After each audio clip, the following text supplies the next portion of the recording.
ஆச்சி பாதாம் ட்ரிங்க். ஆச்சி பாதாம் ட்ரிங்க் ஒன்னு வாங்கினா ஒன்னு ஃப்ரீ. தென்காசி மாவட்டத்தில் மாணவிக்கு பாலியல் தொல்லை அளித்துவிட்டு துப்பாக்கியை காட்டி மிரட்டியதாக டிராவல்ஸ் மேலாளர் மீது அளிக்கப்பட்ட புகாரின் அடிப்படையில் 2 ஆண்டுகளுக்கு பிறகு நீதிமன்ற உத்தரவால் போக்சோ வழக்கு பதிவு செய்யப்பட்டது. மாணவியை மேல் படிப்பு படிக்க வைப்பதாக கூறி நெருங்கி பழகி வந்த 58 வயது நீலகண்டன் என்பவர் தனியாக இருந்த மாணவியிடம் அத்துமீற முயன்றதாக கூறப்படுகிறது.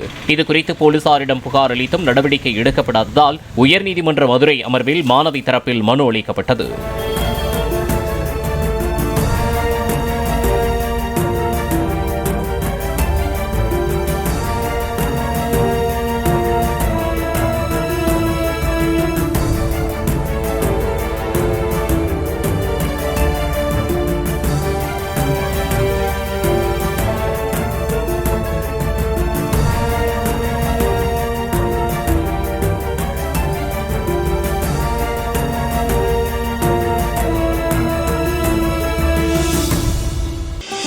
ஆச்சி பாதாம் ட்ரிங்க். ஆச்சி பாதாம் ட்ரிங்க் ஒன்னு வாங்கினா ஒன்னு ஃப்ரீ. பிளே ஸ்டோர் மற்றும் ஆப் ஸ்டோரில் இருந்து பாலிமர் செயலியை QR கோடு மூலம் பதிவிறக்கம் செய்யுங்கள். செய்திகளை உடனுக்குடன் பெறுங்கள்.